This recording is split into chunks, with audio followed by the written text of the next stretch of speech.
பிரியமான தேவனுடைய பிள்ளைகளே, கர்த்தர் உங்கள் அனைவரையும் என் நன்னாளிலே ஆசீர்வதிப்பாராக.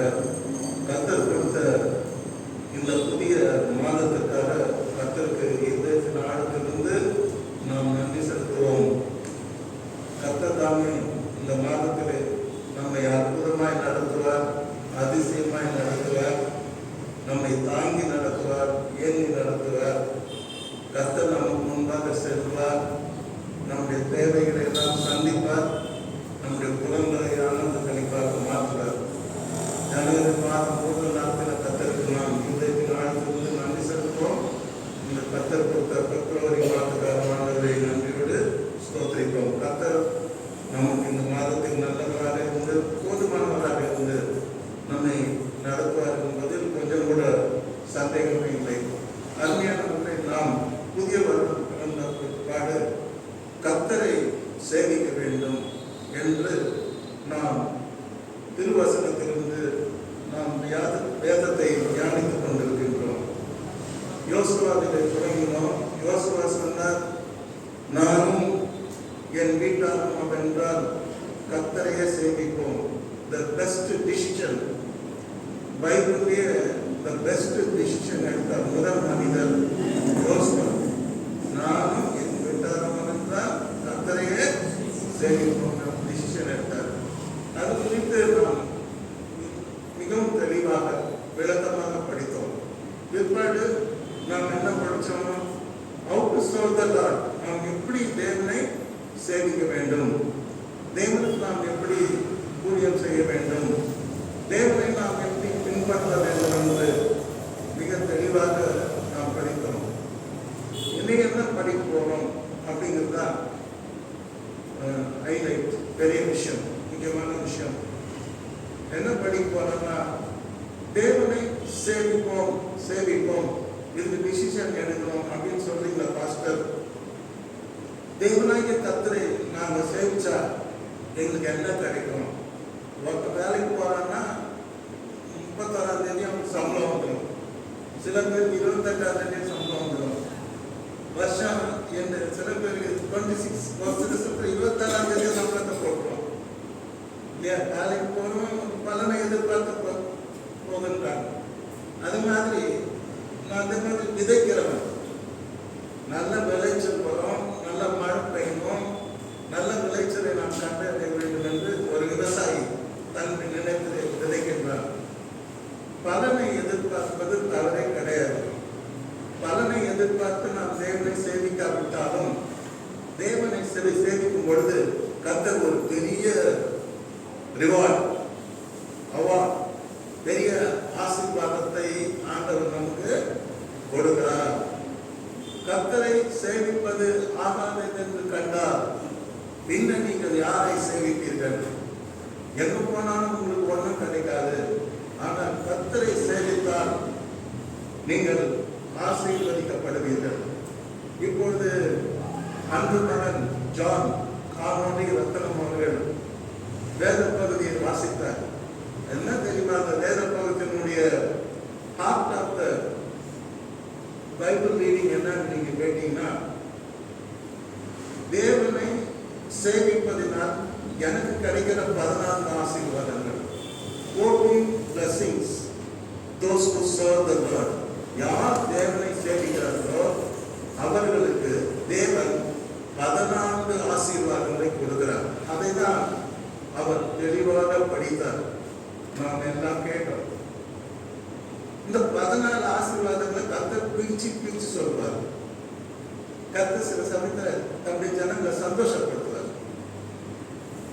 என்ன அப்போ சந்தோஷப்படுத்தும் போது அந்த 14 பிளஸிங்ஸையும் ஒவ்வொன்னா விவரமா விவரித்து சொல்லுகிறார். உன் தேவனாகிய கர்த்தரே சேவிக்க கடவாய். அப்போ எனக்கு கிடைக்கிற ஆசீர்வாதம், முதல் ஆசீர்வாதம் என்ன பாருங்க, என்ன ஆசீர்வாதம்? அவர் உன் அப்பத்தையும் உன் தண்ணீரையும் ஆசீர்வதிப்பார். அல்லேலூயா.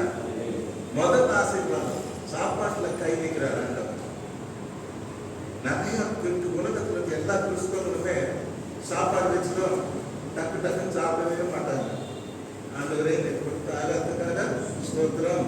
தண்ணீர் தானே ஸ்தோத்திரம். இந்த ஆகாரத்தை நாங்கள் சாப்பிடுறோம், இது எங்களுக்கு பலன் கொடுக்கணும், எங்களுக்கு வந்து ஃபேவராக இருக்கணும், எங்களை எந்த விதத்திலையும் அன்பேவராக மாறக்கூடாது, அதை ஆசீர்வதித்தாருன்னு சொல்லி ஜெபம் பண்ணாமல் எந்த குழந்தையும் பெரியவங்களும் சாப்பிட்றதில்லை. பெற்றோர் தரக்கும் போது குழந்தைங்களுக்கு பேபி சாப்பிடும் போது சாப்பாடு சாப்பிடும் போது ஜெபம் பண்ணிட்டு சாப்பிட்டு கற்றுக் கொடுத்துருவாங்க. ஆமாவா இல்லையா? ஸோ இங்கே கர்த்தர் முதல்ல எதை ஆசீர்வதிப்பாராம்? உன் அப்பத்தையும் உன் தண்ணீரையும் அவர் ஆசீர்வதிப்பார். கர்த்தருடைய பரிசுத்த நாமத்துக்கு ஸ்தோத்திரம். மூன்றாவது சொல்லுகிறார், வியாதியை முன்னிலிருந்து விலகுவார். மூன்றாவது ஆசீர்வாதம். நான்காவது ஆசீர்வாதம் என்னன்னா, கர்ப்பம் விடாது, மலடு இராது, உன் ஆயுசை கர்த்தர் பூர்ணப்படுத்துவார். ஆறாவது ஆசீர்வாதம். ஏழாவது ஆசீர்வாதம், அவருக்கு பயப்படுகிற பயத்தை, நீ ஏன் பயப்படலன்னா கூட அவர் டியூன் பண்ணுவார். அவருக்கு பயப்படுகிற பயத்தை ஆண்டவரே உன் உள்ளத்திலே வைப்பார். ஏழாவது ஆசீர்வாதம். எட்டாவது ஆசீர்வாதம், உன் சத்துருவை கர்த்தர் கலங்கடிப்பார். இன்னைக்கு உங்க சத்துரு இல்லாத மனிதனே இல்லை. இன்னைக்கு உலகம் வந்து ஒவ்வொரு மனிதனுக்கும் வித்தியாசமான விதத்துல எனிமிஸ் இருந்துனே இருக்காங்க. ஆனா அந்த சத்துரை கலங்கடிப்பார். ஒன்பதாவது ஆசீர்வாதம், உன் சத்துரு உனக்கு முதுகு காட்ட செய்வார். உன்னை பார்த்து ஓடணும், உன்னை பார்த்து பயப்படணும். அந்த மாதிரி நீ செய்ய மாட்ட, கர்த்தர் செய்வார். பத்தாவது, கர்த்தரை சேவிக்கும் போது கர்த்தர் கொடுக்கிற ஆசீர்வாதம், சத்துருவை துரத்த அவர் உதவிகளை அனுப்புவார். அந்த காலத்தில் பாருங்க, கர்த்தர் எதெல்லாம் யூஸ் பண்ணிட்டாரு. சம்டைம்ஸ் வந்து வானத்திலிருந்து இடி முழக்கத்தோடு யுத்தம் பண்ணிட்டாரு. இங்க உதவி அனுப்பிச்சு ஒட்ட வச்சு உன் சத்துருக்களை அவர் என்ன பண்ணுவாரா? துரத்தி விடுவார். 11வது ஆசீர்வாதம், கர்த்தரில் வாழ்கின்ற உன் தேசத்தை ஆசீர்வதிப்பார். தேசத்தை ஆசீர்வதிப்பார், தமிழ்நாட்டை ஆசீர்வதிப்பார், நாம் வாழ்கின்ற இந்தியாவை ஆசீர்வதிப்பார். யார் நிமித்தம்? நாம் கர்த்தரை சேவிக்கிறது நிமித்தம் இந்த தேசம் ஆசீர்வாதமாக இருக்கும் என்று சொல்லுகிறார். 12வது ஆசீர்வாதம், காட்டு மிருகத்தை அவர் துரத்தி விடுவார். இது சாத்தான நாம ஒப்பனை எடுத்துக்கலாம். சாத்தான் நமக்கு விரோதமாக வேடனுடைய கண்ணிக்கும் பாழாக்கும் கொள்ளை நோய்க்கும் ஆண்டவருடனே என்ன பண்ணுவார்? அப்புவிப்பார். வேடன் கண்ணி வீசுறார், காட்டு மிருகத்தை துரத்தி விடுவார். 13வது, உன்னை விருத்தி அடைய செய்வார். அல்லேலூயா. விருத்தி அடையும், டெவலப்மெண்ட். ஒரு கம்பெனி வச்சா அந்த கம்பெனி டெவலப் ஆகணும் இல்லையா? அந்த கம்பெனி முன்னேறும், கர்த்தர் செய்வார், விருத்தி அடை செய்வார். 14வது ஆசீர்வாதம், உன் எல்லையை நான் பெரிதாக்குவேன். அல்லேலூயா. உன் எல்லையை நான் பெரிதாக்குவேன். சின்ன எல்லையில இருக்க உன் எல்லையை நான், சின்ன எல்லையை நான் பார்க்கிறேன். என்ன, நான் உன் எல்லையை என்ன பண்ணுவேன்? பெரிதாக்குவேன் என்று ஆண்டவர் சொல்லுகிறார். கர்த்தருக்கு ஸ்தோத்திரம். அருமையானவர்களே, அப்பம் அப்படின்னாக்கா, உன் அப்பத்தை தான் ஃபர்ஸ்ட் ஆசீர்வாதம் கடவுள் என்ன கொடுக்கிறாருன்னா, உன் அப்பத்தையும் தண்ணீரையும் ஆசீர்வதித்து உன் ஆயுசு வியாதியை முன்னிலிருந்து விலக்குவேன். பேசிக்கா ஒரு மனுஷனுக்கு நீடர் என்ன? தண்ணி, அப்பம். வியாதி வரக்கூடாது இல்லையா? வந்தாலும் அது நல்ல இடம். இதுதான் ரொம்ப பேசிக். இப்போ கடவுள் பார்த்து அறிந்தவராக முதலாவது சொல்றாரு, உன் அப்பத்தை நான் ஆசீர்வதிப்பேன். அருமையானவர்களே, இப்போ நீங்க இந்தியாவில் எடுத்துக்கிட்டீங்கன்னா, சவுத் இந்தியாவில் எல்லாரும் அரிசி சொல்ற திங்கிறது இல்லையா? கார்போஹைட்ரேட் நல்லா தட்டு நிறைய சாப்பாடு போட்டு, இந்த வாழையில நிறைய சாப்பாடு போட்டு, கூட்டு கோயிலாம் வச்சு சரியா சாப்பிடுவோம். பட் அதனுடைய ரியாக்ஷன் என்ன, விளைவு என்ன? நான்கு அதிகாரம் பாடியில் செய்யப்பட்டதுன்னா ஒன்றும் யோசிக்கிறது இல்லை. ஆனால் அதே சவுத் சைடு நார்த் சைடு போயிட்டீங்கன்னா அரிசி அப்படியே டவுன் ஆகிடும். எல்லாம் சப்பாத்தி பார்த்தீங்கன்னா சுட்டு சுட்டு போடுவோம். எண்ணெயை ஊற்றோம்னா சுட்டு சுட்டு போடுவோம், கூட வெங்காயம். எப்படி தெரியல, நான் பாம்பே, ஒரிசா, டெல்லிலாம் போயிருக்கேன். ரொம்ப லோக்கலாக பார்ப்போம், இல்லை வேடிக்கை பார்க்க வரும்போது ஒரிசாலாம் பார்த்தீங்கன்னா நம்ம பூரியை விட நல்லா இருக்கும். நம்ம நெருப்பை வைப்போம், அது அப்படி குசுன்னு வேறு ரொம்ப நல்லா இருக்கும், சாப்பிட்டா இருக்கும். நம்ம ஆனால் அதே சவுத் இந்தியனுக்கு அந்த சப்பாத்தியும் செய்ய தெரியாது. அவங்க நல்லா எண்ணெயை விட்டு செஞ்சு அவங்க வேற மாதிரி செஞ்சுடுறாங்க. ஸோ அப்படியாச்சா நம்ம சவுத்து, அது கேரளாவாக இருக்கட்டும், ஆந்திராவாக இருக்கட்டும், கர்நாடகாவாக இருக்கட்டும், சாப்பாடு நம்ம செய்யணும். ஆனால் வேர்ல்டு பாப்புலேஷன் உலகம் வந்து நீங்கள் பார்க்கும்போது நிறைய பேர் என்ன சாப்பிட்றாங்கன்னா அப்பம் தான் சாப்பிட்றாங்க. புரியுதா? பிரெட், இங்கிலீஷில் போட்டப்பட்டது பிரெட் அண்ட் வாட்டர். புரியுது? அப்போ பிரெட்டுங்கிறது என்னன்னா முதல்ல என் தங்கச்சி வந்து கனடாவில் டொரண்டோவில் இருக்காங்க வீடு. ஏன்னா நம்ம தமிழர் தான் கல்யாணம் பண்ணிட்டு அங்கே இருக்காங்க. அவர் வந்து சோனி கம்பெனியில் பெரிய அதிகாரியாக இருக்கிறார், இன்ஜினியராக இருக்கிறார். இப்போ அவங்க வந்து என்னை ஒரு முறை கூப்பிட்டாங்க. நான் போயிருந்தேன். முதல்ல என்னை ஒரு ஹோட்டலுக்கு கூப்பிட்டு போனாங்க. எந்த ஹோட்டல் தெரியுங்களா? இஸ்ரேல் ஜூஸ் நடத்துகிற ஹோட்டல் தான் ஃபஸ்ட்டு கூப்பிட்டு போனாங்க. அங்கே போனால் பாகிஸ்தானி ஹோட்டல் இருக்கும், மெக்சிகன் ஹோட்டல் தனியாக இருக்கும், சரவணா பவா நடுவில் இருக்கும். ஒரு இடத்துல பார்த்தீங்கன்னா நம்ம புகாரி ஹோட்டலு, பத்தக்கறி பரோட்டா இருக்கும். இன்னொரு இடத்துல போனால் உட்லண்ட்ஸ் ஹோட்டல் இருக்கும், மசாலா தோசை இருக்கும். அதை சாப்பிடுவாங்க, விரும்பி சாப்பிடுவாங்க. இப்போ என் மேலே ரொம்ப பாசம் வந்தது. என்ன வேணும்னு கேட்பாங்க. கேட்டுட்டு என்னை சர்ப்ரைஸ் பண்ண சொல்லி ஃபஸ்ட்டு ஜூஸ் நடத்த ஹோட்டலுக்கு போனாங்க. போன உடனே அவங்க ரிசப்ஷன் கொடுக்குறாங்க.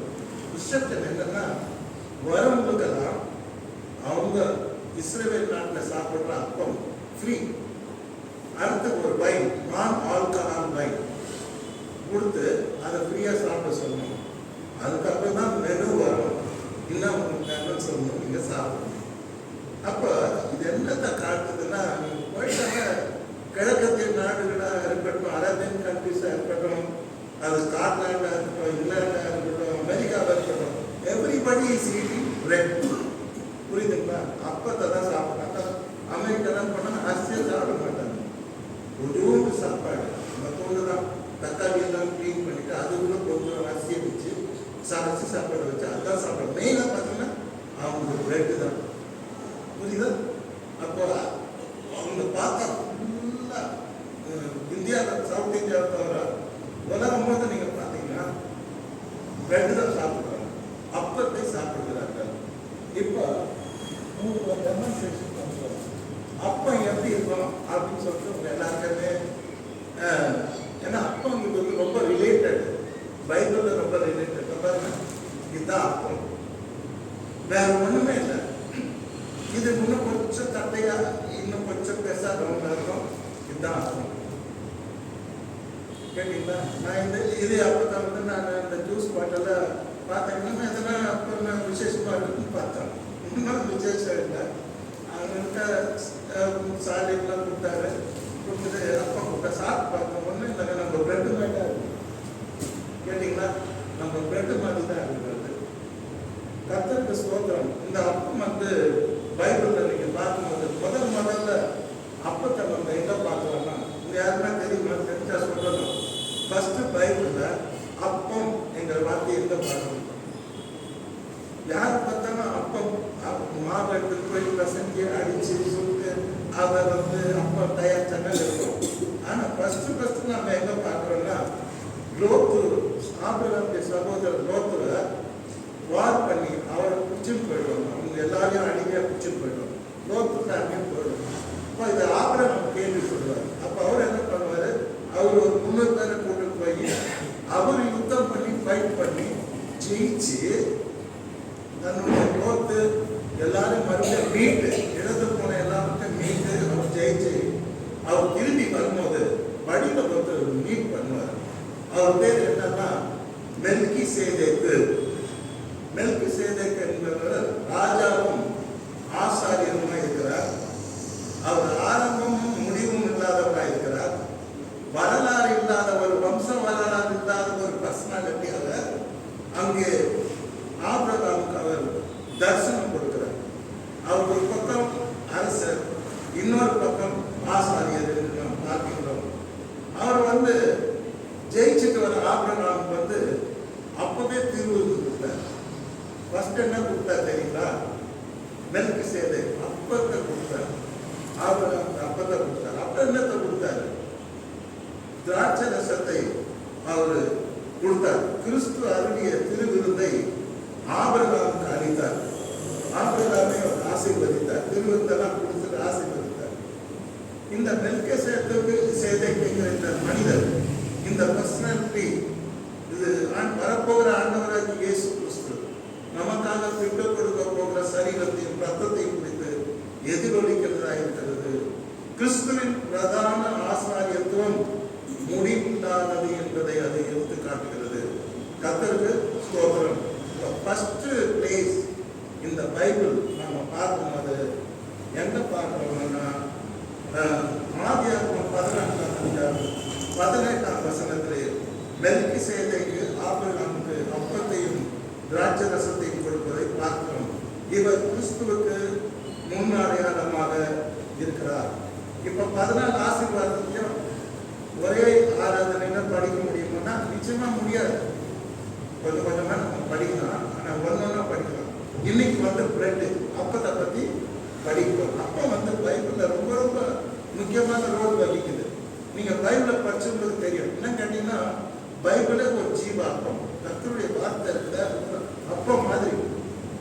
என்னதான் நம்ம பிரியாணி சாப்பிட்டாலும், பிலார் ஹோட்டல் என்னதான் பிரியாணி சாப்பிட்டாலும், புகாரில் என்னதான் சப்பாத்தி ஆட்டுக்கால வாயாரம் சாப்பிட்டாலும் என்ன நமக்கு திருப்தி ஆகாது. நமக்குள்ள ஒரு ஆத்மா இருக்குது. அந்த ஆத்மா திருப்தியா இருக்கணும்னா நம்ம என்ன சாப்பிடணும்? ஜீவாப்பம் சாப்பிடணும். அல்லேலூயா. ஆகவே டெய்லி பைபிள் படிக்கணும். அந்த ஜீவாப்பம் உன்னோடு கூட பேசும், வேலை ஞானியாக்கும், உன் கண்ணை தெளிவிக்கும், உன் சாபத்தை ஆசீர்வாதமாக மாற்றும், உன் உள்ளத்தை அதை பரிசுத்தப்படுத்தும், உன்னை அதை பலப்படுத்தும், அது உன்னை உற்சாகப்படுத்தும், அது உனக்கு சமாதானத்தை கொடுக்கும், சந்தோஷத்தை கொடுக்கும், நீ நடக்க வேண்டிய வழியை உனக்கு காட்டணும். ஆகவே நாம சாப்பிடுற அப்பம் இது சாதாரண அப்பம்.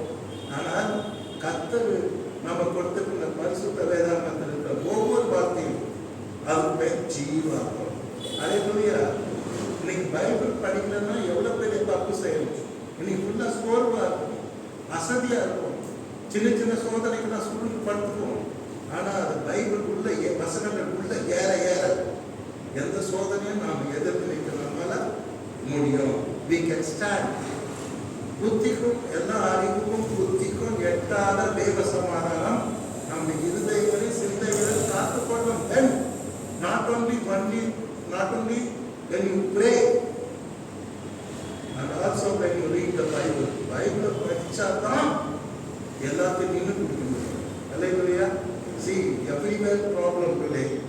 யார் வீட்டில் எடுங்க பிரச்சனை, யார் வீட்டில் எடுங்க போராட்டம், யார் வீட்டில் எடுங்க சோதனை, யார் வீட்டில் எடுங்க எனிமிட்டி, யார் வீட்டில் எடுங்க வியாதி, யார் வீட்டில் எடுங்க தலைமையினம், ஏதோ ஒன்று நம்மளை ஆட்டி படிச்சுன்னே இருக்குது. இந்த வாழ்க்கையில நம்ம பலமா நிற்கணும்னா நாம் என்ன சாப்பிடணும்? என்ன சாப்பிடணும்? ஜீவாப்பத்தை சாப்பிடணும். என்ன அப்பத்தை சாப்பிடணும்? ஜீவாப்பத்தை சாப்பிடணும்.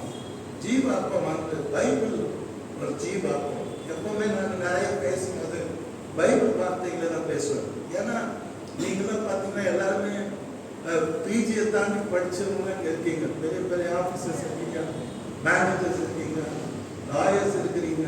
என்ன இங்கே பார்த்தா சகோதரிங்கன்னா highly educated. You can understand what is going on in the world, what is science, what is political science எல்லாமே உங்களுக்கு தெரியும். ஆனால் தெரியாதது ஒரு பைபிள் தான். பட் பாஸ்டர் எப்பவுமே ரோபோட்டை பற்றி பேசணும். அது உங்களுக்கு நல்லா தெரியும். உங்களுக்கு தெரியும்னா highly educate, you can understand எல்லாமே. ஆனால் ஜீவ வசனம் தெரியாது. ஆகவேதான் ஜீவ வாசனை என்ன பண்ணணும், ஜனங்கள் கொடுக்கணும். வசனத்தை தான் பேசணும். நான் எப்பவுமே வசனத்தை பேசுறது அவங்க லைக் பண்ணணும். சரி, இப்போ நம்ம போகிறோம் என்ன பண்ணலாம். ஏசாமி ஞானஸ்நானம் பெற்ற பிற்பாடு ஆவியானவரால் மனதிற்கு கொண்டு போயப்பட்டார். எதுக்கு? 40 நாள் உபவாசம் இருக்கிறதுக்கு. உபவாசம் 40 நாள் சக்சஸ்ஃபுல்லா ஆண்டவர் இருந்து உபவாசத்தை முடிச்சிட்டார். முடிச்ச உடனே அந்த மலையில ஆண்டவருக்கு பாவம் பசி உண்டாயிடும். அல்லேலூயா. Nothing is there, only stones, no water, no food, no trees, no nothing is there. ஒண்ணுமே அங்க இல்ல. ஆண்டவருக்கு பசி உண்டாயிடுச்சு. See, real ஒரு ஹியூமன் பீயிங் அல்ல. ஆண்டவர் உண்மையான மனுஷனா வந்தார். அவர் பாத்தீங்கன்னா ரோட்ல தூங்கி நிற்பார். ஒரு இடத்துக்கு நடந்துட்டே போவாரு. பசி எடுக்கும். ஒரு மரத்தை பார்த்து இதுல என்ன பழம் இருந்தா சாப்பிடலாம் அத்தி மரத்தை ஆசையா பார்ப்பார். ஆனா ஒன்றும் இருக்காது.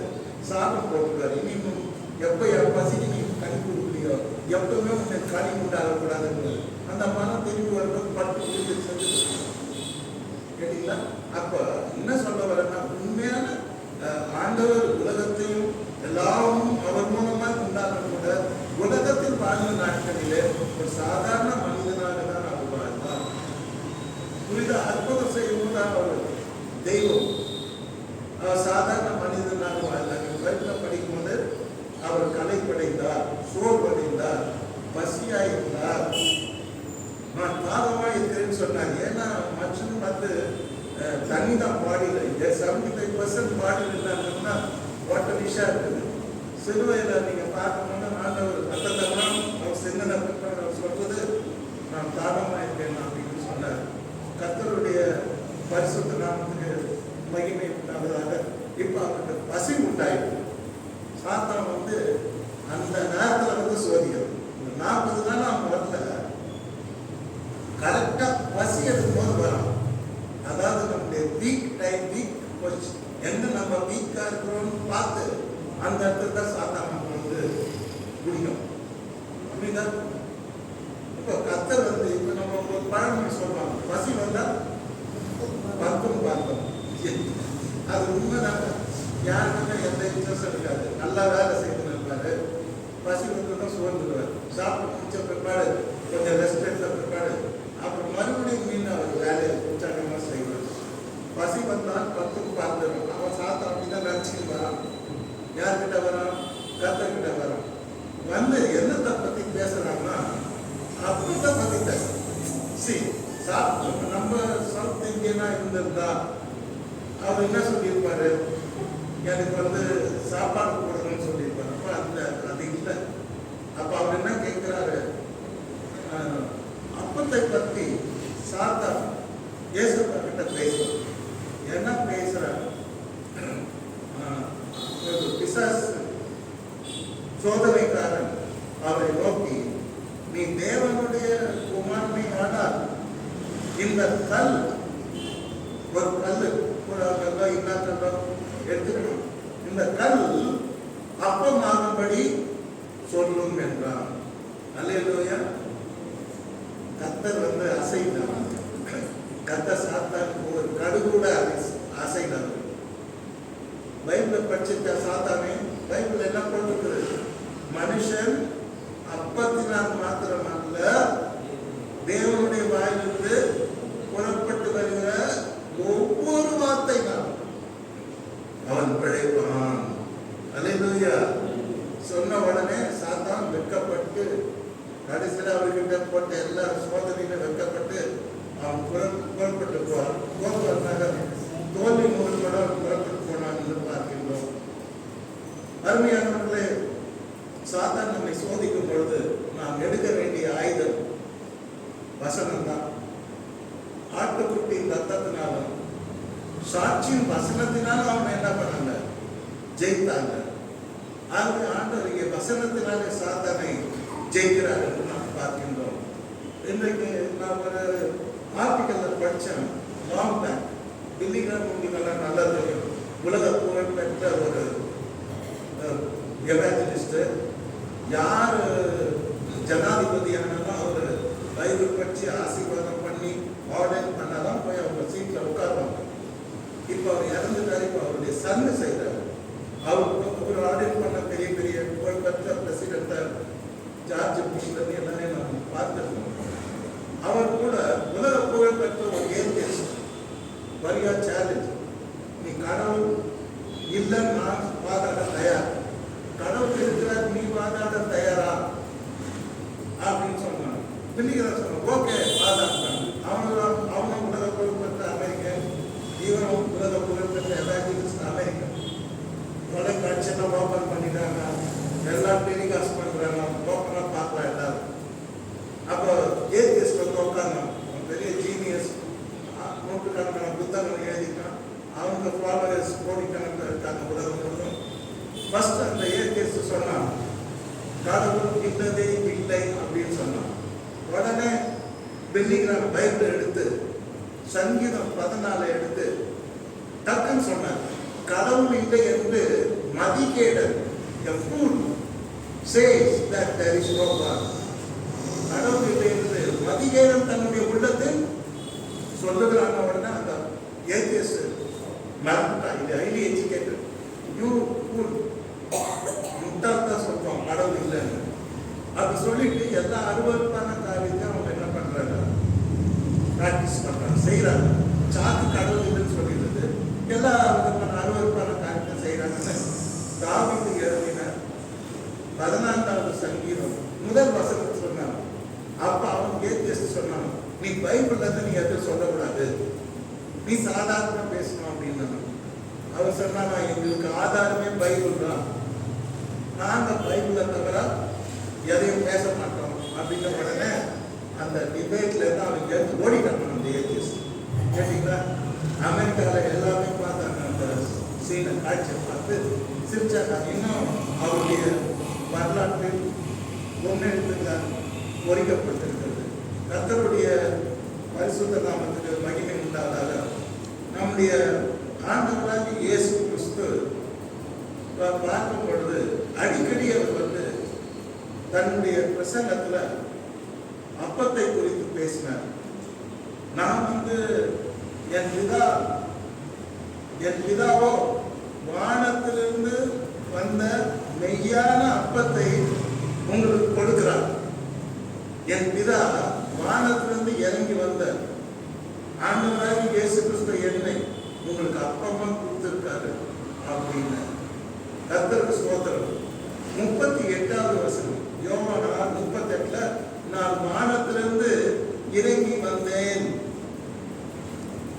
நான் வானத்திலிருந்து வந்த அப்பம் என்று அவர் சொன்னது நிமித்தம் யூதர்கள் அவரை முறுமுறுத்தார்கள் என்று பார்க்கின்றோம். அருமையானவர்களே, கர்த்தராகிய இயேசு கிறிஸ்து சொன்னார் யோவான் 4:35, இயேசு அவர்களை நோக்கி, ஜீவ அப்பம் நானே, என்னிடத்தில் வருகிறவன் ஒரு காலம் பசியடையான். அல்லேலூயா, கர்த்தருக்கு ஸ்தோத்திரம். நான் ஜீவ அப்பம், என்கிட்ட வருவன் ஒரு காலம் அடைய மாட்டான். What is that? ஒருவர் என்னிடத்தில் வந்தால் பசி அடைய மாட்டான். நான் ஜீவ அப்பம், என்ன புசி, என் வார்த்தையை புசி, என் உபதேசத்தை புசி, சாட்டிஸ்ஃபைடா. இன்னைக்கு மனுஷனை பார்த்தா ரொம்ப அலைஞ்சி, அவனுடைய ஆசைக்கு அளவே இல்லை, அவன் ஆத்மாவில் திருப்தியே இல்லை. கடவுள் எவ்வளோ கொடுத்தாலும் சரி, எவ்வளோ செஞ்சாலும் சரி, அவன் தேடிக்கிட்டே அலைஞ்சிக்கிட்டே இருக்கான். வேவரிங் மைண்ட், வேவரிங் சோல், அந்த அப்படியே அலை மோதினே இருக்கு மனசு. அது டயர்டாகி ஏதோ அவன் தேடுறான், இன்னும் நீ திருப்தி அடையல. ஆனால் ஆண்டவராகிய இயேசு கிறிஸ்து சொன்னார், ஜீவாப்பம் நானே, என்னை புசிக்கிறவன் அவன் திருப்தி அடைவான்னு சொன்னார். அல்லேலூயா. நம்மப்படுங்க, நமக்கு டயர்டாக சாப்பிட்டா நம்ம திருப்தி அடைகிற மாதிரி ஆண்டவருடைய வார்த்தையை நம்ம படித்து ஆண்டவருக்கு நம்ம ஆத்மாவை இடம் கொடுக்கும்போது நம்ம ஆத்மா அது இடைப்பாற்றல் அடையும். அல்லேலூயா, சமாதானம் அடையும். அல்லேலூயா. எவ்வளவுதான் பணம் இருந்தாலும், எவ்வளவுதான் நம்ம பலசாலிகளா இருந்தாலும், மனசுல ஒரு டிப்ரெஷன் பாஸ்ட் திங்ஸை யோசிச்சுட்டே இருக்கிறது. அது நம்ம கொண்டுடும். ஆன்சைட்டி எதிர்காலத்துல அது என்ன நடக்குமோ, anxiety, depression. World is full of depression. ஒரு பக்கம் ஆன்சைட்டி, பாஸ்ட் பிரசன்ட் யோசிச்சு மனசு சாகும். ஆனா லீவ் ஃபார் டுடே, இன்னைக்காக வாழ கற்றுக்கிறார். அல்லேலூயா. ஸோ என்ன, நான் ஜீவாப்பம், நான் என்னிடத்துல வருகிறவன் ஒரு நாளும் நான் அடைய மாட்டான், பசி அடைய மாட்டான். சப்போஸ் என்னங்கய்யா பாஸ்ட்டை யோசிக்க கூடாது, அதான் டிப்ரெஷன் சொல்றீங்க, பாஸ்ட் தானே என்ன கொள்ளுது தினமும் அப்படின்னு நீங்க கேட்கலாம். என்னால ஓவர் கம் பண்ண முடியலன்னா ஒரே வழிதான், கர்த்தர் மேல் உன் பாரத்தை வச்சுடு, அவர்கிட்ட போராடு, அவர்கிட்ட கொடுத்துடு. நீங்க தான் இந்த கேஸை பார்க்கணும். இப்போ கிளைண்ட் இருப்பாங்க, வக்கீல்கிட்ட பக்கத்துல 3 அடி உள்ள வந்துட்டாங்க லேண்ட்ல. வக்கீலே சொல்லுங்க, ஓகே நீங்க பட்டா வாய்ப்பு ஒருத்தவங்க கொடுங்க, நான் கோர்ட்ல பேசிக்கிறேன் சொல்லுவார். அவர் கோர்ட்ல போய் வாதாடி அவர் இழந்து போன 3 அடி நிலத்தை அதெல்லாம் 3 அடி நீங்க 40 அடி நிலத்தை மீட்டு கொடுத்துருவாரு கோர்ட்டுக்கு போனோம். அதே மாதிரி நம்ம ஆண்டவர்கிட்ட கொடுத்துடணும். ஆண்டவருக்கு நம்முடைய பிரச்சனைகளை கொடுத்துடும் போது நீங்க நின்று கொண்டு சும்மா இருப்பீர்கள். கர்த்தர் உங்களால் என்ன பண்றாரு? யுத்தம் செய்வார். அல்லேலூயா, அல்லேலூயா. பேட்டில் இஸ் மைண்ட் சொல்றாரு. கர்த்தர் சொல்றாரு, பேட்டில் இஸ் மைண்ட். யுத்தம், பேட்டில் இஸ் நாட் யோர்ஸ். யுத்தம் உன்னுடையதல்ல, யுத்தம் கர்த்தருடையது. கர்த்தரே சொல்றாரு, அவங்க பிள்ளைங்களுக்கு சொல்றாரு, நீ ஏப்பா கஷ்டப்பட்டுக்கிற, நீ ஏப்பா போராடிக்கிற, நான் பக்கத்துல இருக்கேன், உன்னோட இருக்கேன், அது என்கிட்ட கூட நான் பார்க்கிறேன், பரவாயில்ல நான் பார்க்கிறேன். என்ன நம்ம டிப்ரெஷன் வரும்போதெல்லாம் நம்ம கர்த்தர்கிட்ட அந்த பாரத்தை, கர்த்தர் மேல் உன் பாரத்தை வைத்து விடு, அவர் உன்னை ஆதரிப்பார். மனுஷனா இதெல்லாம் வரும், நம்ம அழுத்தம். ஆனா அந்த அழுத்தங்களை நாம் ஆண்டவருக்கு, ஆண்டவர் ஒரு சுமை தாங்கி. அவர் தான் அழகா சொன்னார, வருத்தப்பட்டு பாரம் சுமக்கிறவர்களை நீங்கள் எல்லாரும் என்னிடத்தில் பாருங்கள், நான் உங்களுக்கு இடையே பார்த்த I will carry your burden. நான் உங்க பாரத்தை எடுத்துக்கிறேன்னு சொல்றேன். கொடுக்க கற்றுக்கிட்ட அவர்கிட்ட போய் நம்முடைய பாரத்தை அண்ணாடை போல, ஆகாரை போல, எஸ்தரை போல நாம் ஆண்டவருக்கு நம்முடைய பாரத்தை கொடுத்து நிச்சயமாக அவர் நமக்கு கிரியை செய்ய நம் ஆத்மாக்களை அவர் திருப்தியை தருவார். ஆக இந்த யோவான் எழுதின சுவிசேஷம் 6ஆம் அதிகாரத்தில் அடிக்கடி வருகிற ஒரு வார்த்தை என்னன்னா, நான் ஜீவ அப்பம் நானே, என்னை புசிக்கிறவன் திருப்தி அடைவான். பிதாவாகிய தேவன் என்னை ஜீவ அப்பமாக உங்களுக்கு கொடுத்திருக்கிறார். ஸோ கடைசியில் வியாழக்கிழமை இரவு கல்வாரி சிலுவையிலே மரணம் அறையப்பட போகிறார். ஆண்டவர் என்ன பண்ணார்? அப்பத்தை எடுத்து அதை விட்டு சீஷருக்கு கொடுத்து, நீங்கள் வாங்கி உங்களுக்காக விற்கப்படுகிற என்னுடைய சரீரம் ஆயிட்டப்பா. ஆண்டவருக்கு தெரிஞ்சு போச்சு how they are going to crucify me, என்னை எப்படியெல்லாம் சிலுவை அறைய போறாங்க அப்படின்னு புரிஞ்சிட்டவராங்க. அவன் சொல்ற, அந்த அப்பம் பிக்கப்படுவது போல நான் பிக்கப்படுவேன். அவனுக்கு எவ்வளவு மனசு உயரமா இருந்திருக்கான் யோசிப்பாங்க. அதுல எவ்வளவு தூரம் அவரை யோசித்து சீஷர்கள் பாதத்தெல்லாம் கழுவிட்டு துயரத்தோட, கஷ்டத்தோட, மன வருத்தத்தோட, பாரத்தோட சீஷர்கள் பார்த்து சொல்றாரு, நிச்சயமா என் சரீரம் இதெல்லாம் பிக்கப்படும். பீஸா சாப்பிட அடிக்கும்போது என் சரீரம் பிக்கப்படும். ரத்தம் பீரிட்டு பாரு, உன் மீதலிருந்து நான் காயப்படுவேன், உன் அக்கம் முன்கால நொறுக்கப்படுவேன் என்பதை ஆண்டவர் அப்பத்தை வச்சு டெமான்ஸ்ட்ரேட் பண்றார். அல்லேலூயா. அப்ப எப்படின்னா, அவர் கொடுத்தது என்னமோ இந்த மாதிரி அப்பம் தான். ஆனா இந்த அப்பம் எப்படி பிக்கப்படணும், அப்படிதான் நான் பிக்கப்படுவேன். அது மாதிரி தான் ஆண்டுடைய பாடுபாடுகளை குறித்து படிக்கும் பொழுது ஒரு ஒரு ஆர்டிகல் படித்தார். அவர் உடம்புல 5000க்கு மேலே காயங்கள். அல்லேலூயா. நம்புவீங்களா? ஃபர்ஸ்ட் அவங்க கொடுத்த ரிசப்ஷன் என்ன தெரியுமா? அன்னாசின் மனைவி கன்னத்தில் அறையப்பட்டார். இதார்த்து அவரை பாரினால் அடித்தார். அப்புறம் அவர் கொடுத்த ரோம போர்ச்சகர்கள் தான் சிலுவையில் க்ரூசிஃபை பண்ணார். அவங்க கிட்ட ஹேண்ட் ஓவர் பண்ண உடனே ஃபர்ஸ்ட் அவங்க கொடுத்தது எல்லாம் லட்டி சார்ஜ் பண்ணாங்க. ஓலால் அடித்தார்கள். இப்போ போலீஸை பற்றி ரொம்ப தெரியுது. எனக்கு ரொம்ப நல்லா தெரியும். இப்போ நீங்கள் ஒரு லைஃப்ஸ்டைல் வந்து போனால் ரிசப்ஷனிஸ்ட் இருப்பார். அவன் என்ன பண்ணுவான்? ரொம்ப ஸ்வீட்டாக பேசுவார். ப்ளீஸ் கம்மிங் சார், என்ன சார் வேணும், என்ன செய்யணும் சார், ஓகே சார், அங்கே இருக்குது சார், ரெஸ்டாரண்ட் அங்கே இருக்குது சார், ரொம்ப பணிவாகும். அதுக்காக அது என்னன்னா ரிசப்ஷன் வரவேற்பு. அதே மாதிரி க்ரூசிஃபை பண்ணும்போது ஒரு ரிசப்ஷன் இருக்குது.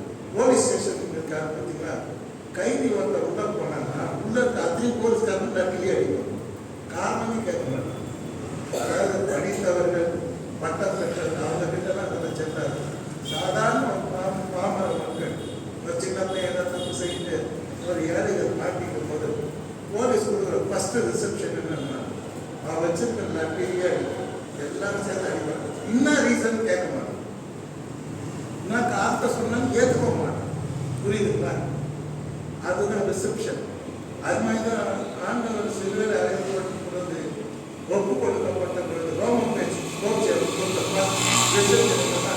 எல்லாரும் சேர்ந்து போர் அதை லட்டின்னு இங்கே அழகாக சொல்கிறாங்க. அது மாதிரி தான் வச்சுன்னு பல பேர் அவர் அடித்தாங்க.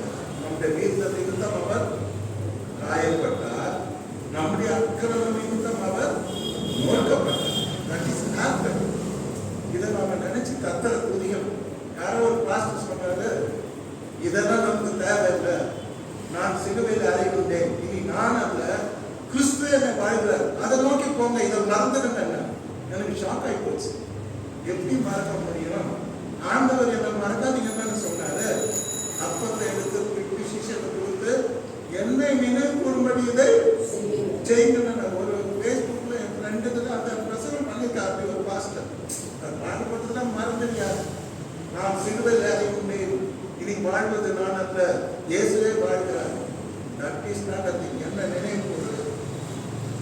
அப்பத்தை எடுத்துக்கிட்டு சிஷியர்களை கொடுத்து என்னை நினைவு கூறும்படி இதை செய்யும். டெய்லியும் நினைவு கூறும். டெய்லி நாம் ஆண்டவரை துதிக்கணும். அவருடைய பாடுமானதுக்காக, அவர் பிற்கப்படுத்த சரீரத்துக்காக, அவர் சிந்திய ரத்தத்துக்காக நாம் தினமும் ஆண்டவரை நன்றியோடு ஸ்தோத்தரிக்கிறோம். கர்த்தர் உங்களை ஆசீர்வதிப்பதாக. பரலோக ராஜ்யத்தில் பிரவேசிக்கும் பொழுது அங்கே நீங்க பார்த்தீங்கன்னா திரளான ஜனங்கள் வந்திருக்காங்க. பரலோக ராஜ்யத்துக்கு வானத்தின் நட்சத்திரங்களை போல, கடற்கரை மணலை போல வந்திருக்காங்க. யோவானை வந்து ஆவியில கூட்டுன்னு போறாங்க. ஒரு தெய்வம் கூட்டுன்னு போய் பரலோகத்தை காட்டுறாங்க. வானத்தின் நட்சத்திரங்கள் போல கடற்கரை திரளான ஜனங்கள். தேவன் சிங்காசனத்தில் வீட்டிருக்கிறார். அடிக்கப்பட்டவங்களமா இருக்கிற ஆட்டுக்குட்டியானவர் போலவும் காட்சி அளிக்கிறார். தேவனாகி கத்தராய் காட்சி அளிக்கிறார். ராஜாதி ராஜாவாய் காட்சி அளித்த காட்சியை பார்த்துட்டு அப்ப தேவதூதன் யோவான ஆவியில கூட்டு போய் காட்டும்போது கேட்கிறார், இவங்கெல்லாம் யார் தெரியுமான்னு கேட்கிறார். அப்ப அவர் சொல்வார், எனக்கு தெரியாத வேண்டாமே அப்படின்னும் போது, இல்ல இவங்கெல்லாம் மிகுந்த உபத்திரவங்களுக்கும் இந்த உபத்திரவத்திற்கு வந்தவர்கள். இவர்கள் தங்கள் அங்கிகளை ஆட்டுக்குட்டியானவர்களுடைய ரத்தத்தில் தோய்த்து வெளுத்தவர்கள். இவங்கெல்லாம் சும்மா வரல, ஆண்டவருடைய ரத்தத்தினால கழுவப்பட்டவர்கள், ஆண்டவருடைய ரத்தத்தினால பரிசுத்தமாக்கப்பட்டவர்கள். ஆண்டவருடைய ரத்தம் தான் வானத்து நட்சத்திரங்களை போல கடற்கரை கடல் பொருட்கள் இந்த ஆபிரகாமின் சந்ததியை பரலோகத்துக்கு கொண்டு வந்திருக்கிறது. பரலோகத்திலே அவருடைய ரத்தத்தை குறித்து, பிக்கப்பட்ட சரீரத்தை குறித்து, அவர் சிலுவையில் அடிக்கப்பட்டதை குறித்து பரலோகத்திலே பேசப்படுகிறது. அதற்காக அவரை துதிக்கிறார்கள். அப்புறம் அதனால அவர் அப்புறம் சொல்றாரு, ஆனபடியினால் இவர்கள் தேவனுடைய சிங்காசனத்துக்கு முன்பாக இருந்து இரவும் பகலும் அவரை ஆலயத்தில் அவரை சேவிக்கிறார்கள். சிங்காசனத்தில் வீற்றிருக்கிறவர் இவர்களுக்குள்ளே வாசமாயிருப்பார். இனி இவர்கள் பசி அடைவதில்லை. சாட்டிஸ்ஃபைட், கர்த்தர் திருப்தி ஆகிட்டார். நல்லவராக போனோம். இனி இவர்கள் பசி அடைவது. No more hungry, no more thirst. இவர்கள் தாகம் அடைவதில்லை. வெயிலாத உஷ்ணமாக இவர்கள் படுவது இல்லை. நீங்க பாத்தீங்கன்னா 2024 நீங்க எல்லாம் யங்ஸ்டர், எந்த வெயிலையும் எந்த குளிரையும் தூக்கி போட்டு போவீங்க. இப்போ நாங்கெல்லாம் சீனியர் சிட்டிசன், எவ்வளோ கஷ்டப்பட்டது தெரியுமா? 2021 நிறைய மினிஸ்ட்ரி. ஆனால் 8ஆம் மாதம் 9ஆம் மாதம் வரைக்கும் ஒரு பயங்கர வெயில் அடிச்சு, உஷ்ணம், ரொம்ப உஷ்ணம் தான் அடிச்சுது. மோஸ்ட்லி ட்ரெஸ்ஸே பண்ண மாட்டேன், ஒரு லூஸ் ஜிப்பாக போட்டு இருப்பேன். யாருக்குமே தெரியாது, ட்ராக் பேண்ட் தான் இருக்கும். ட்ராக் பேண்ட்ல எல்லாத்துக்கும் போகும், ஜிப்பா வந்து ட்ராக் பேண்ட் தான் முடியும். ட்ரெஸ்ஸே பண்ணல, ஜிப்பா போட்டுன்னு ரொம்ப டைட்டாக போட முடியாது. அவ்வளோ உஷ்ணம். என்ன ஏன் சொல்ல வரேன்னா, உஷ்ணம் தான் ஞாபகம் வந்துச்சு. அடுத்த மார்ச் மாதம் ஏப்ரல்லாம் வரப்போகுது, அது ஒரு உஷ்ணம் அடிக்க போகுது. என்ன யங்ஸ்டர்ஸ் போக மாட்டேன். It's a problem to us. வெளியே போக முடியாது இந்த உஷ்ணத்தில். கர்த்தர் சொல்றாரு, இவர்கள் இனி பசி அடைவதில்லை. பசியை தீர்க்கும் தேவன். இனி இவர்கள் தாகம் அடைவதில்லை. அந்த ஆத்ம பசி, ஆத்ம தாகத்தெல்லாம் நீக்கின்றார். வெயிலாவது உஷ்ணமாவது இவர்கள் மேல் படுவதும் இல்லை. சிங்காசனத்தின் மத்தியில் இருக்கிற ஆட்டுக்குட்டியானவர்களே இவர்களை மேய்த்து இவர்களை ஜீவ தண்ணீர் உள்ள ஊற்றுகள் அன்றைக்கு நடத்துவார். தேவன் தாமே உங்களுடைய கண்ணீரியாவையும் கொடுப்பார். அல்லேலூயா. Completely satisfied. பரலோகராஜ்யத்துக்கு போகும்போது அவரை சேவிப்போம். என்றென்றும் நாம் மகிழ்ச்சியா இருப்போம். நமக்கு வெளிச்சம் தேவையில்லை, சூரியன் தேவையில்லை, சந்திரன் தேவையில்லை, அங்க வியாதி இல்லை, நோய் இல்லை, திருப்தி. அல்லேலூயா. ஆண்டவர் நம்மை திருப்தியாக்குவார். ஆண்டவர் நம்ம தீர்க்கிறவராக இருக்கிறார். ஓகே, இப்போ நம்ம பாயிண்ட் வரும். இப்போ என்ன பார்க்கணும்னா, அதை சொல்றாரு, முதல் ஆசீர்வாதம் என்ன கொடுக்குறாரு? உன் அப்பத்தையும் தண்ணீரையும் நான் ஆசீர்வாதம். இதை நீங்க ரொம்ப ஈஸியா எடுத்துக்கூடாது. இப்போ லாஸ்ட் இயர் ரொம்ப நியூஸ்ல நான் பார்த்துட்டு தெரியுமா, இந்த சிக்கன் எப்படி தொங்கிட்டு இருக்கிறது, அது பேர் ஷவர்மா. ஷவர்மா சாப்பிட மாட்டேன், அதெல்லாம் சாப்பிட்றாங்க இல்லை, நம்ம சாப்பிட்ட ஸ்டைல கேட்டீங்களா? ஷவர்மா சாப்பிட்டு எத்தனை செத்துட்டா இருக்காங்க. போன வருஷம் 12 வயசு குழந்தை செத்து போச்சு. அப்புறமா கிரில் சிக்கன் சாப்பிட்டு நிறைய பேர் செத்துட்டாங்க. அநியாயம். எல்லாமே யங் பாய்ஸ், குழந்தைங்க, படிக்கிற குழந்தைங்க நிறைய பேர். போன வருஷம் நியூஸ் நீங்க சரியா பார்த்து, சிக்கனை சாப்பிட்டு நிறைய பேர், மட்டனை சாப்பிட்டு எவ்வளோ செத்துதா மேட்டர் இல்லை. கேட்டீங்களா? ஸோ அப்பத்தையும் சாப்பாடை கடவுளை ஆசீர்வதிக்கணுமா அப்படின்னு நினைக்கக்கூடாது. அது நமக்கு ஃபேவராக அன்ஃபேவராக இருக்கலாம். புரியுதா? ஆகவே நம்ம கர்த்தருடைய அப்பத்தை ஆசீர்வதிக்கிறோம். நாம் சாப்பிட்ற சாப்பாட்டை ஆசீர்வதிக்கிறோம். அதுக்காக நாம் கர்த்தரை துதிப்போமா? Thank you Jesus, thank you lord. பசியை தீர்க்கிற தேவனாக இருக்கிற ஸ்தோத்திரம். நான் சாப்பிட்ட உணவை ஆசீர்வதிக்கிற தேவனாக இருக்கிற ஸ்தோத்திரம். நன்றி சொல்கிறோம். அல்லேலூயா. கர்த்தர் உங்களை ஆசீர்வதிப்பார்கள். அடுத்து பார்க்கும்போது இன்னொன்னு சொல்றாரு, கர்த்தர் உன் தண்ணீரை ஆசீர்வதிப்பார். நான் கேட்கிறேன், அப்பத்தை ஆசீர்வதிப்பார்னா ஓகேன்னு நீங்க சொல்லலாம். தண்ணியை ஆசீர்வதிக்கணும்னு நீங்க கேட்கலாம். கட்டாயம் ஆசீர்வதிக்கணுங்க. தண்ணி எவ்வளோ டேஞ்சராக தெரியுங்களா? மலையில வரதுக்கு காரணமே தண்ணி தான். டைஃபாய்டு வரதுக்கு காரணமே தண்ணி தான். என் ஃப்ரெண்டு ஒரு பெரிய பணம் பையன், டைஃபாய்டு 24 நாள் வந்து அவங்களுக்கு டிபியே வந்துடுச்சு. காலரா வந்து தண்ணியில இருந்து தான் வருது.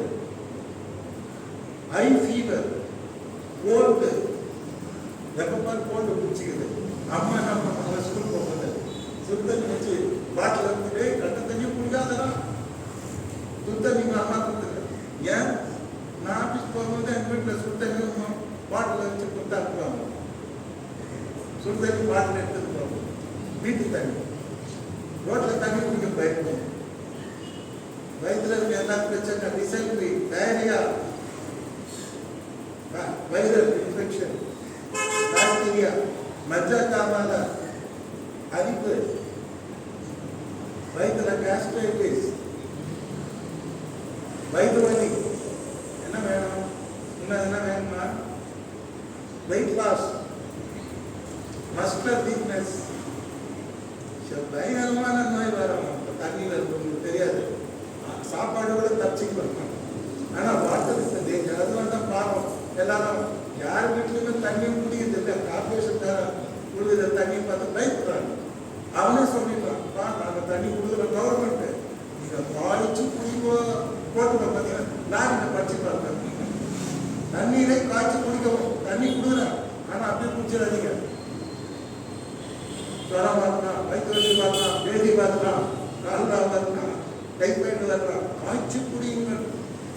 எல்லாரும் என்ன பண்ணுறாங்க, யார் வீட்லையுமே இப்போ தண்ணி கவர்மெண்ட் கொடுக்குற தண்ணியை வந்து சாதாரண துணி துவைக்க இதுதான் யூஸ் பண்ணுறாங்க. எல்லாமே கேன் வாட்டர் குடிக்கிறாங்க, ப்ராசஸ்ட். அதில் இருந்து நோய் கிருமிகள்லாம் நீக்கப்பட்ட வாட்டர் தான் குடிக்கிறாங்க. இல்லை பாட்டில் வாட்டர். இப்போ எல்லாருமே ஆஃபீஸில் போகும்போது ஒரு பாட்டில் எங்கே போனால் தாங்க எடுத்தால் கடையில் 10 ரூபாய் வந்து பாட்டில் வாங்கி குடிக்கிறாங்க. தண்ணின்னும் போது அது ஏன் கடவுள் ஆசீர்வதிக்கணும்னு நீங்கள் அசால்ட்டாக எடுத்துக்கக்கூடாது. அவர் சொல்றது அர்த்தம் இருக்குது. தண்ணிக்கு வந்து சிக்கு வரணும். கேள்விப்பட்டிருக்கீங்க, மனுஷனுக்கு தான் நோய் வருது. தண்ணிக்கு என்ன வருமா? சிக்கு வரும். நமக்கு ஜுரம் வருது, என்ன நமக்கு தலைவலி வருது, வயிற்று வலி வருது, காது வலி வருது, என்ன சளி பிடிச்சிருக்கு. சளி போயிருந்தீங்கன்னா நான் வெளியே போக மாட்டேன். நிறைய டைம் ஒரு டைம் வெளியே போக மாட்டேன், சளி பிடிச்சிருக்கு. ஆனால் இப்போதான் நாங்கள் மனுஷன் இப்போ நான் படிச்சு பார்த்தா தண்ணிக்கே நோய் பிடிச்சிக்கணும். அல்லையா? இப்போ யாருன்னா வீடு நிறைய பேர் கட்ட பாஸ்டாக இருக்காங்கல்ல, வீடு கட்ட ஜவன் பண்ண கூப்பிடுவாங்க. ஐயா இந்த வீடு முதல் கேள்வி கேட்பேன், இந்த தண்ணி நல்லா வருதான்னு கேட்பேன். அவன் சொன்ன நல்லா வருது பாஸ்டர் அப்படின்னு. நல்லா யூஸ் பண்ண பண்ணுவான். எல்லையில் மாதிரி இருக்குதுன்னு சில பேர் வீட்டில் கேட்பாங்க. என்ன சொல்றாங்க, ஐயா உப்பு கறிக்குது, இது நாங்கள் ஒன்றா யூஸ் பண்ணுறதுல துணி துவைச்சா கூட அது குடலோட கிளீனிங் போட்டு அதில் இருக்க கிளிப்பிங்லாம் போயிடுது அப்படி சொல்கிறாங்க. சில பேர் தண்ணி வந்து கசப்பாக இருக்குது, குடிக்க முடியல அப்படின்னு. சில பேர் வீட்டில் போனால் முருங்கை மரத்தை கட்டி கணக்கு போடுவாங்க. என்னன்னா அதில் இருக்க வியாதியை நீக்கி அந்த தண்ணி டேஸ்ட்டு அதெல்லாம் மாற்றணும் அப்படின்னா. இந்த தண்ணி நின்றா டக்குன்னு தண்ணி ஆசீர்வதி பண்ண முடியாது. தண்ணி ஏன் ஆசீர்வதிக்கணும்? வாட்டர் நம்ம வந்து நமக்குள்ள நோயை ஏற்படுத்தும், அதுவே நோயாயிடும். கேட்டீங்களா? தண்ணி நோயாடுறது கேள்விப்பட்டிருக்கீங்களா? பைபிளில் பாருங்க, மோசே எகிப்து அடிமதனத்திலிருந்து 6 லட்சம் ஜனத்தை கூட்டு வர, அவங்க குடும்பத்தெல்லாம் கூட்டு வரும்போது செவந்த சமுத்திரத்தை கடந்து வராங்க. கடந்த உடனே அவங்க வெற்றி பாடி கடவுளை தூக்கிச்சு சந்தோஷமா சமாதானமா சரவெடி பெட்டாசெல்லாம் வெடிச்சு ஒட்டாட்டமா வரும்போது 3 நாள் நடந்து வராங்க. 3 நாள் நடந்துறாங்க, மூட்டை மூச்சுலாம் தூக்கி நடந்துமே வராங்க. நடந்து வரும்போது அவங்க கொண்டு வந்த சாப்பாடு தீர்ந்துச்சு, தண்ணி தீர்ந்துச்சு, எல்லாமே தீர்ந்து போச்சு. தீர்ந்த உடனே அவங்க 3 நாள் நடந்த டயர்டு கலைந்து எல்லாரும் 4 டைம்ல மோசைய எல்லாரும் என்ன கேட்டாங்க, தண்ணி வேணும். மோசை கிட்ட போய் சண்டை போட்டாங்க, மோசை கிட்ட போய் முறுமுறுத்தாங்க. ஏன்? தண்ணி இருக்குது, ஆனா தண்ணி சிக்காது. கேட்டீங்களா? There is water, there is river, but it is polluted. No one can drink it. அவ்வளவு கசப்பா இருக்குது அந்த தண்ணி. அல்லேலூயா. குடிக்க முடியாத அளவுக்கு அவ்வளவு கசப்பாக அந்த தண்ணி இருந்ததாக வேதம் சொல்கிறது. இதை ஒரு நோய் என்று சொல்லுகிறார்கள் வேதாந்திகள். பைபிள் ஸ்காலர் சொல்றார், this is kind of disease to the water. அது நோய் வாய்ப்பட்டு செத்து போயிடுது. யாருன்னா அதை குடிச்சா செத்து போயிடும். இப்ப ஜனம் இருந்த காலத்துல அதை கூட குடிச்சிட்டு இருப்பாங்க, ஆனா குடிக்கல. இப்ப எல்லாரும் மோச கிட்ட ட்ரை பண்றாங்க. அப்ப ஒரு கத்தரை நோக்கி கூப்பிடுறாரு. கத்தர் சொல்றாரு, ஒரு மரத்தை காட்டுறாரு, இந்த மரத்தை வெட்டி இந்த தண்ணியில போடு, அப்ப அந்த கசப்பெல்லாம் மாறி அது இனிப்பா மாறிடும். அப்ப அதே மாதிரி அந்த கத்தர் ஒரு மரத்தை காட்டினார் இல்லையா, அந்த மரத்தை வெட்டி அந்த தண்ணியில போட்ட உடனே ஸ்வீட் வாட்டரா மாறிடுச்சு. அல்லேலூயா. ஸ்வீட் வாட்டர் நம்ம குடிச்சதே இல்லை. நேச்சுரலா கத்தர் அந்த ஸ்வீட் ஆக்டர். மாறா இந்த இடத்துல இது நடந்தது. மாறா மீன்ஸ் பிட்டர்னஸ். மாறான கசப்புன்னு அர்த்தம். கேட்டீங்கன்னா அந்த கசப்பான அந்த தண்ணீரை கர்த்தர் ரொம்ப தேன் மாதிரி மதுரமான தண்ணீராக கர்த்தர் மாற்றினாரு. மாற்றிட்டார். எல்லாருக்கும் சந்தோஷம், எல்லாருக்கும் மகிழ்ச்சி, எல்லாரும் ஆனந்தமா தண்ணி குடிக்கிறாங்க. மறுபடியும் கர்த்தரை கொண்டாடுறாங்க, கடவுளுக்கு நன்றி செலுத்துறாங்க. அல்லேலூயா. அந்த ட்ரீ என்ன ட்ரீ? அது ட்ரீயை வெட்டி போட்ட உடனே அங்க சேஞ்ச் வருது, கசப்பு மதுரமாக மாறுகிறது. இது காரணமே அந்த கத்தர் காட்டின ட்ரீ தான். இன்றைக்கு கத்தர் காட்டுற ஒரே ஒரு ட்ரீ சிலுவை மரம். அல்லேலூயா. சிலுவை கிட்ட போய் நீ முழங்கால் போட்டினா எல்லா பிரச்சனையும் தீர்ந்துடும். அல்லேலூயா. சிலுவையின் நிழல் அனுதினம் அடியா, சிலுவை நிழல் அனுதினம் அடியா சாய்களை பாய்கிறது. There is rest for you. There is healing for you. There is forgiveness of sin for you. There is everything, comfort for you. அதை தான் அந்த மரம் குறிக்கிறது. அல்லேலூயா. கிறிஸ்துவனை வரும்போது, கிறிஸ்துவின் சிலுவை நிலை வரும்போது கசப்பான வாழ்க்கை தேவன் மதுரமாக மாற்றுவார். அல்லேலூயா. அல்லேலூயா. சிலுவையை தினமும் நீங்க தியானிக்கணும். சிலுவையை நீங்க மறக்க கூடாது. சொல்றார் பாத்தீங்களா, நான் சிலுவையை குறித்தே அல்லாமல் வேறொன்றை குறித்து நான் மேன்மை பாராட்ட மாட்டேன். ஏன்னா சிலுவை தான் எனக்கு ஜீவனை கொடுத்தது. என் ஆண்டவர் ஜீவனை கொடுத்தார் என்று சொல்கிறார். அப்போ ஒரு மரத்தை காண்பித்தார் மோசேக்கு என்று சொன்னால், வரப்போகிற காலத்தை ஆண்டவராகிய இயேசு கிறிஸ்து சிலுவை மாத்திரை மறித்து நம்முடைய துக்கங்களை சந்தோஷமாக மாற்ற போகிறார், மன்னிக்க போகிறார், பாவம் என்று ரத்தம் செல்ல போகிறார் என்பதை அங்கே ஆண்டவர் அங்கே காட்டினார். அல்லேலூயா. கர்த்தருக்கு ஸ்தோத்திரம். The next incident பார்க்கும்போது எலிசா வரார். வந்தாக்கா ஒரு பட்டணம், அது பேர் எரிகோ. ஆனால் எல்லாம் நல்லா இருக்குது, பியூட்டிஃபுல் சிட்டி. அங்கே இருக்கிறவங்க சொல்றாங்க, இந்த பட்டணம் குடியிருப்புக்கு நல்லது, ஆனா தண்ணீர் கெட்டது. தண்ணி சிக்காது. பட்டணம் நல்லா இருக்குது, தண்ணி சிக்காது, கெட்டது. நிலமும் பாழ்நிலை ஒன்றும் விளையாது. இந்த தண்ணியால சாவுதான் வரணும். இந்த தண்ணியை குடிச்சா என்ன வரணும்? அது கசப்பா இருக்குது. இது சாவுதான் வரும். Death will come if we drink the வாட்டர்னு கம்ப்ளைண்ட் பண்றாங்க அந்த ஊர் மக்கள். யார்கிட்ட? எலிசா கிட்ட பண்றாங்க. அவர் சொல்றார், அப்படியா, கொஞ்சம் உப்பு எடுத்துவாங்க அப்படின்னு சொல்லிட்டு அந்த ஜெபம் பண்ணி அந்த உப்பு அதில் போடுறார். போட்ட உடனே அந்த தண்ணி ஸ்வீட் வாட்டரா மாறிடுச்சு. அல்லேலூயா. அருமையானவர்களே, அந்த உப்பு யாரு? கர்த்தராகிய இயேசு கிறிஸ்து. அவர் உனக்குள்ளே ஊருக்கு போடுது. உன் இதயம், ஆவி, ஆத்மா, சரீரம் ஊற வாழ்க்கை ஸ்வீட்டா மாறி. அல்லேலூயா. என்ன அல்லேலூயா சொல்ல மாட்டேங்க. அல்லேலூயா. எப்பேற்பட்ட வாழ்நிலத்தை இயேசு ஆசீர்வாதமான மாற்ற வல்லவராக இருக்கிறார். எப்பேற்பட்ட நோய்பட்ட தண்ணீரையும் அவர் பத்திரமாக மாற்றப்பட்டவராக இருக்கிறார். ஆகவே கர்த்தர் முதலாவது சொன்னது, உன் அப்பத்தை ஆசீர்வதிப்பார். அல்லேலூயா. அப்பத்தை ஆசீர்வதி கர்த்தரை நாம் துதிப்போம். இரண்டாவது, உன் தண்ணீரை ஆசீர்வதிப்பார். உன் தண்ணீரை கர்த்தாவே இந்த தண்ணீரை ஆசீர்வதிக்கிறபடியாக நாங்களுமே துதிக்கிறோம் என்று துதிப்போம். இப்போ சின்ன பாட்டுக்கு எனக்கு ரொம்ப பிடிச்ச பாட்டு, ஆனா உங்களுக்கு தெரியுமா இல்லையா அது தெரியாது.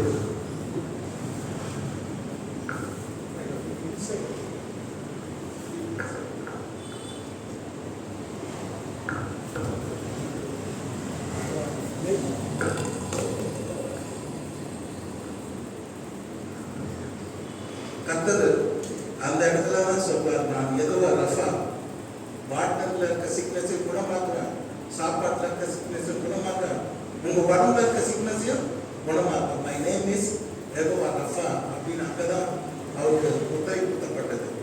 நாம் ஆராதிக்க தேவன் ஒரே ஒரு வார்த்தை தான் சொல்றாரு, இந்த வார்த்தை கிளி போடு, எவ்ரிதிங் பிகம் ஆல்ரைட்.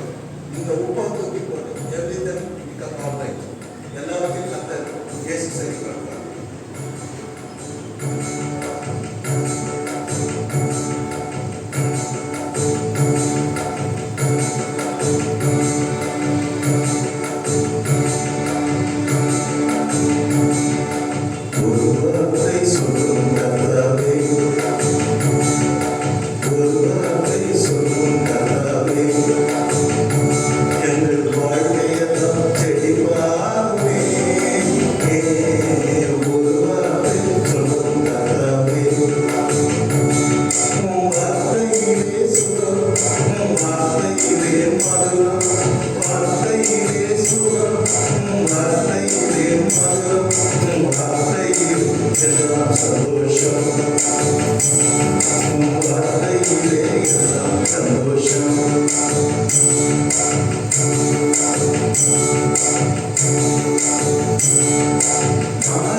பாட்டை கேட்டீங்கன்னா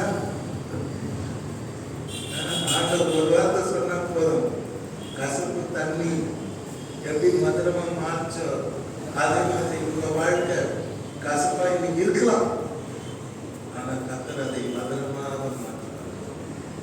அவர் ஒரு வார்த்தை சொன்னா போதும். அல்லேலூயா. நம்ம நம்ம ஜெபம் பண்ணணும். நான் டெய்லி அப்படிதான் ஜெபம் பண்ணணும். ஒரு வார்த்தை சொல்ல ஆண்டவரே, நீ சொல்லாதும் நீ கட்டளையிட நிற்கும். அல்லேலூயா, அல்லேலூயா, அல்லேலூயா. சந்தோஷப்படு, சந்தோஷப்படு. நாம் கர்த்தர் இருக்கிறோம். நம்ம கசப்ப மதுரமா மாற்றணும். Your life may be very bitter. Let it be. There is God. இங்கே தேவன் இருக்கிறார். மதுரமாக மாற்றுவார். இப்போ இந்த 2 ஆசீர்வாதம் படிச்சது போதும். மீதி அப்புறமா படிக்கலாம். கர்த்தர் தான் எங்கள் அனைவரையும் ஆசீர்வாதம்